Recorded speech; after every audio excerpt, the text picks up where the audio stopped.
अभिनंदन,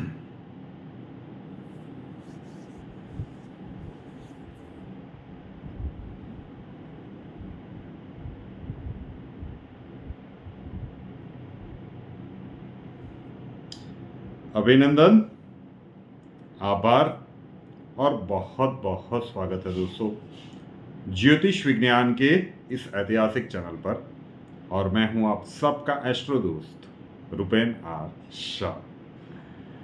महाराष्ट्र की राजनीति में फिर होगा एक बड़ा खेल, और ये जो आप न्यूज़ में देख रहे हो उससे ये खेल बहुत बड़ा है। आने वाले समय में इसके साक्षी हम सब बनने वाले हैं कि राजनीतिक खेल कौन किस तरह से खेलने के लिए जा रहा है, और अंततः जब शनिदेव का इफेक्ट इसके ऊपर होता है तो इसका फाइनल आउटकम क्या होता है। कब इसकी सबसे पहली हिंट दी गई थी, जो परिवार के साथ लंबे समय से जुड़े हैं उनके तो याद आ गया होगा। हम बात कर रहे हैं 12 फरवरी 2023 की। आज हम अप्रैल महीने में हैं, आज चंडाल दोष बना है। तो जब से ये निर्माण शुरू हुआ है उससे 2 महीने पहले ये प्रिडिक्शन की गई थी, और 12 फरवरी 2023 को महाराष्ट्र में ऐसा कोई भी परिस्थिति का निर्माण नहीं हुआ था। पहले सुन लेते हैं कि क्या कुछ कहा गया था। तब हमने कहा था कि समय आने पर विस्तृत रूप से जानकारी देंगे। चलिए, आज वो समय आ गया है। पहले सुन लेते हैं।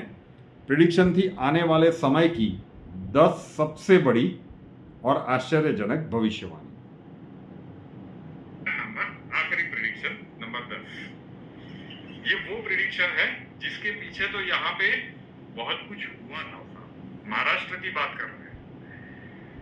मतलब जब विधानसभा के डेट रिलीज हुए थे तब से हम कहते आ रहे थे कि भाई हमें लग रहा है कि उद्धव ठाकरे जी ही महाराष्ट्र के मुख्यमंत्री बनेंगे, उनके सर पे ही ताज सजेगा।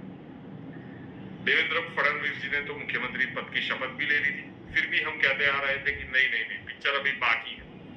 जिस दिन उद्धव ठाकरे जी का शपथ ग्रहण चल रहा था उसी रात एक प्रेडिक्शन की गई थी कि ये सरकार 5 साल चलती हुई हमें नहीं दिख रही है, इसका पतन निश्चित है। अब ये आखिरी प्रेडिक्शन भी महाराष्ट्र के लिए ही है। आने वाले कुछ समय में आप देखेंगे कि महाराष्ट्र की राजनीति में एक बहुत बड़ा खेल होना है। किस प्रकार से होना है ये अब समय आने से कुछ समय के पहले हम एक डिटेल वीडियो लाने की कोशिश करेंगे कि क्या गतिविधियां बनेगी और किस प्रकार का पॉलिटिकली, मतलब जो भी घटनाक्रम चल रहा है पिछले कुछ सालों में, ये बिल्कुल कल्पना से परे है। और ये जो अभी भी होने वाला है महाराष्ट्र में, ये भी आउट ऑफ द बॉक्स ही है। क्या है विचार आप जो भी करना चाह सकते हैं, लेकिन हिंट आपको दे रहा हूं, सब कुछ डिटेल में नहीं बता रहा हूं। अब सारे प्रिडिक्शंस ध्यान से सुनिएगा। जहां भी बड़े राष्ट्र कहा गया है 4-5 बार ध्यान से सुनेंगे। ओके, 12 फरवरी को कहा गया था बी प्रिपेयर, महाराष्ट्र में कुछ बड़ा होने के लिए जा रहा है। ये वो समय था कि जब महाराष्ट्र में सब कुछ नॉर्मल लग रहा था, कोई राजनीतिक क्राइसिस नहीं दिख रहा था। न्यूज़ में अभी जो भी आ रहा हो कि सुप्रिया सुले जी ने कहा है कि 15 दिनों में विस्फोट होगा वगैरह वगैरह, अजीत पवार जी के लिए न्यूज़ आ रहा है। अब ये जो चंडाल दोष का निर्माण हुआ है और उसके बाद 10 मई से 1 जुलाई तक शनि और मंगल का षडाष्टक योग बनेगा। जून के मध्य भाग से शनिदेव वक्री भी होंगे। तो ये जो अब समय अंतराल आ रहा है आने वाले 6-6.5 महीनों का, उसमें महाराष्ट्र की राजनीति में आप कुछ बड़े बदलाव देखने के लिए जा रहे हैं। महाराष्ट्र के आखिरी विधानसभा के चुनाव से आप देखिए कि गतिविधियां किस तरह से बनी है।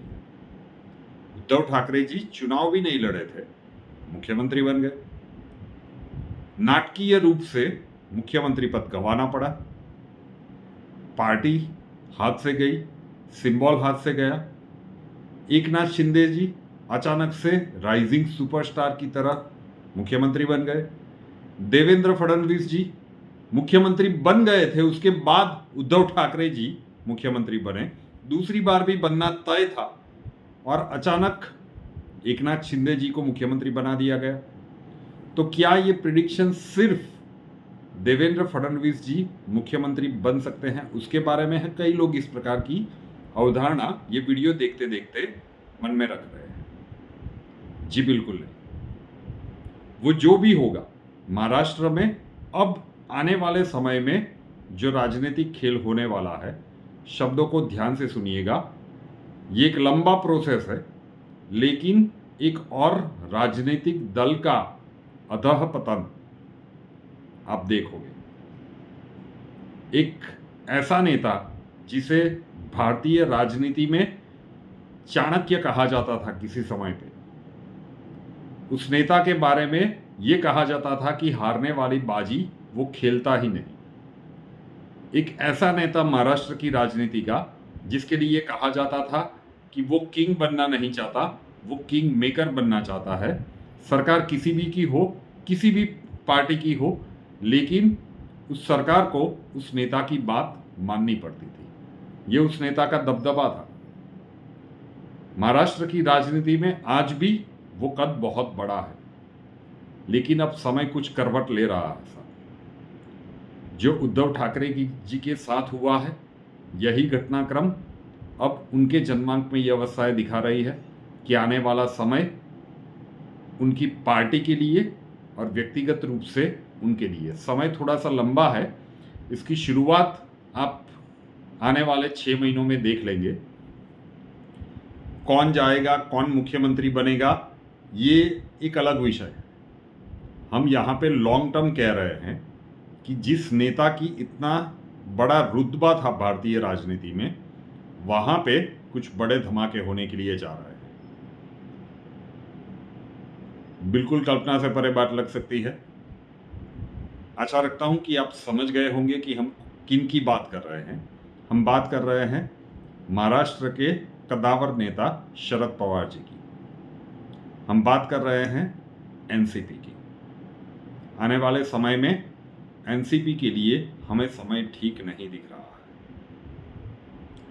समय थोड़ा सा लंबा होगा। ये जो कुछ भी होगा कुछ महीनों में हो जाए नहीं पता, लेकिन इसके जो दूरगामी परिणाम है ये एनसीपी के लिए ठीक नहीं दिख रहे हैं, शरद पवार जी के लिए ठीक नहीं दिख रहे हैं। वीडियो खत्म होने के बाद नीचे बहुत सारे क्वेश्चंस आने वाले हैं। इसका सीधा मतलब क्या आप ये कहना चाहते हैं कि एकनाथ शिंदे जी मुख्यमंत्री नहीं रहेंगे, जो समाचार में दिखा रहे हैं? इसीलिए पहले वीडियो क्लिप दिखाया था कि 12 फरवरी 2023 को प्रिडिक्शन की गई थी, जब इसमें से कुछ भी नहीं हुआ था। तब बताया था कि वेट कीजिए, कुछ समय के बाद महाराष्ट्र में कुछ बड़ा होने के लिए जा रहा है। उसके बाद भी एक वीडियो में हमने कहा था कि भारतीय राजनीति में अब होगा अभूतपूर्व खेल। याद कीजिए, अगर वो सारी प्रिडिक्शन सुनी हो या देखी हो, इनडायरेक्टली हिंट देने की कोशिश की थी। और तब भी हमने आपसे वादा किया था कि समय आने पर हम डिटेल में वो वीडियो आप तक लाने की कोशिश करेंगे। आज वो मोड ऑन हो चुका है। यहाँ से लेकर मई 2025 तक समय लंबा है। हम बात कर रहे हैं आने वाले 2 सालों की, 2 साल और कुछ महीने की। लेकिन ये जो समय है ये एनसीपी के लिए और शरद पवार जी के लिए ठीक नहीं दिख रहा है। अब किस प्रकार की हलचल होती है, कौन मानेगा कि उद्धव ठाकरे जी जब सत्ता के सर्वोच्च शिखर पर बैठे थे, वहाँ से वो पतन तक की यात्रा देखेंगे और इस प्रकार से देखेंगे। अब किस प्रकार से ये घटनाक्रम घटित होगा हमें नहीं पता, लेकिन एक बात क्लियर है कि आने वाला ये जो समय है मई 2025 तक का, ये शरद पवार जी और एनसीपी के लिए बिल्कुल ठीक नहीं दिख रहा है। और उसके किस प्रकार के परिणाम होंगे, सबसे पहला इसका इम्पैक्ट, किस प्रकार के नए गठजोड़ बनते हैं, किस प्रकार के नए कॉम्बिनेशन बनते हैं, ये बीएमसी के चुनाव में देखने को मिलेंगे। उसके बाद के नई शतरंज के मोहरे फिर आगे चल के लोकसभा के इलेक्शन में लाने की कोशिश करेंगे। कामयाब होंगे या नहीं होंगे हमें नहीं पता। अभी जो विधानसभा का गणित है उसमें किस तरह से गठजोड़ होगा, अभी उसके ऊपर हमें कुछ नहीं कहना है। हो भी सकता है, लेकिन जो सबसे बड़ा उलटफेर होगा ये आने वाले समय में आप देखेंगे कि ये किस प्रकार से होता है। जो शिवसेना के साथ, जो उद्धव ठाकरे जी के साथ हुआ, एक बहुत बड़ा धमाका महाराष्ट्र की राजनीति में अब आने वाले 2 साल में होने के लिए जा रहा है और इस बार ये पूरा जो भी खेल होगा उसके केंद्र में रहेंगे शरद पवार जी और एनसीपी। अभी आने वाला समय ही बताएगा कि अभी अभी जो कुछ भी हमने इस प्रेडिक्शन में कहा है उसमें से कितनी चीज़ें किस हद तक और कब सही साबित होती है। रूपेनाथ शाह नाम के इस YouTube चैनल को अभी तक सब्सक्राइब नहीं किया है तो कर लीजिए, साथ वाला बेल आइकन दबा दीजिए और उसके बाद 3 ऑप्शंस आएंगे, ऑल के ऊपर क्लिक कर दीजिए ताकि हर नए वीडियो की नोटिफिकेशन आपको सबसे पहले मिलती रहे। और हमसे अगर लाइफ के किसी प्रॉब्लम के लिए सॉल्यूशन चाहते हैं, स्वागत है आपका। व्हाट्सएप नंबर थंबनेल में दिया हुआ है, कॉल मत कीजिएगा, कॉल्स हम नहीं ले पाएंगे। अपना नाम, बर्थ डिटेल्स और प्रॉब्लम्स डिटेल्स के साथ व्हाट्सएप नंबर 9714443110 9714443110 उसके ऊपर लिख दीजिए। अक्षय जी आपको वहाँ पे मिलेंगे, प्रोसीजर वहाँ पे समझा दिया जाएगा। नए वीडियो के साथ फिर मिलेंगे। जय हिंद।